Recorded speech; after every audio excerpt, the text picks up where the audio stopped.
দক্ষিণ চব্বিশ পরগনা জেলার বিষ্ণুপুর থানার অধীনে কালীচরণপুর গোয়ালবাড়ি গ্রামের বাসিন্দা জিলানি শেখের স্ত্রী মমতাজ বিবি। বর্তমানে তার 4 কন্যা ও 1 পুত্র। জিলানি শেখের মৃত্যুর পর পুত্র নজরুল শেখ তার মায়ের কাছে সম্পত্তি লিখে দেওয়ার জন্য চাপ সৃষ্টি করে। মমতাজ বিবির ওপরে মানসিক ও পাশবিক নির্যাতন শুরু করে। এই 67 বছর বয়সী বৃদ্ধা মহিলা ছেলের ভয়ে ঘরছাড়া হয়ে উনি কন্যাদের কাছে কোনো উপায়ে বসবাস করেন।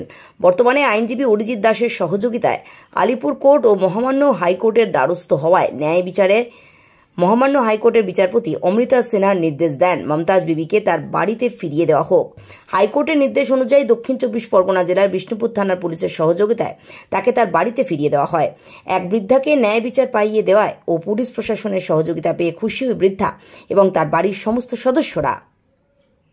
দক্ষিণ চব্বিশ পরগনা থেকে শুভ ঘোষের রিপোর্ট, সংবাদ এই সময়। হাইকোর্ট অর্ডারের একটা কপি দেখাচ্ছি। এই অর্ডারে ভালো পড়েন, তাহলে পড়ুন। আচ্ছা, এই অর্ডারে উনি একটা মামলা করেছিলেন। সেই মামলায় বলা হয়েছে আপনারা ওনাকে জোর করে বের করে দিয়েছেন।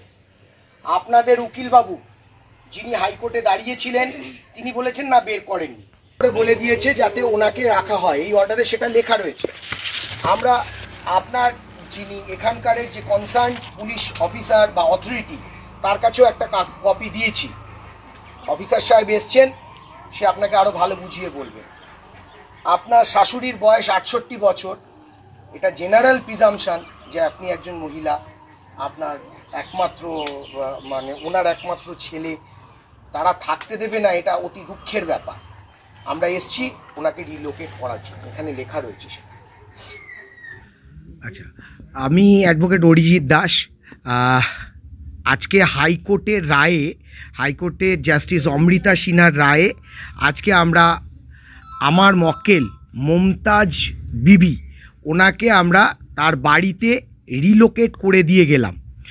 জাস্টিস অমৃতা সিনহা কিছুদিন আগেই একটা রায় দিয়ে বলেছিলেন যে আমার এই ক্লায়েন্ট মক্কেলকে যাতে তার বাড়িতে রিলোকেট করা হয়। আজকে সে অর্থেই আমরা এসে আমরা কনসার্ন বিষ্ণুপুর থানায় একটা জিডি করি। জিডি করতে আমাকে প্রশাসনের তরফ থেকে সম্পূর্ণরূপে সাহায্য করা হয় আমার মক্কেলকে রিলোকেট করার জন্যে। এখন আমাদের প্রশাসনিক অফিসার সাহেবও একজন এসছেন আমাদের সাথে, এসে উনি আমাদের সর্বতোভাবে সাহায্য করে আমাদেরকে ওই আমার মক্কেলকে রিলোকেট করার জন্যে সমস্ত ব্যবস্থা করে দিয়ে গেলেন, যাতে উনি থাকতে পারেন বা করতে পারেন, তার জন্যে যাতে কোনো রকম অসুবিধা না হয় সেটার জন্যে সমস্ত ব্যবস্থা উনি করে দিয়ে গেলেন। এর জন্য আমরা অত্যন্ত কৃতজ্ঞ। এবং মমতাজ বিবির যে কেসটি এখনও সেটি পেন্ডিং রয়েছে। জাস্টিস অমৃতা সিনহা কোর্ট নম্বর 15 হাইকোর্টে এখনও পেন্ডিং রয়েছে। আমি সেই মামলার দেখাশোনা করছি, আমি ওনার পিটিশনারের অ্যাডভোকেট হিসেবে দেখাশোনা করছি যে মামলাটি আবার জুলাই মাসে মাসিক যে লিস্ট হয় সেই লিস্টে আসবে।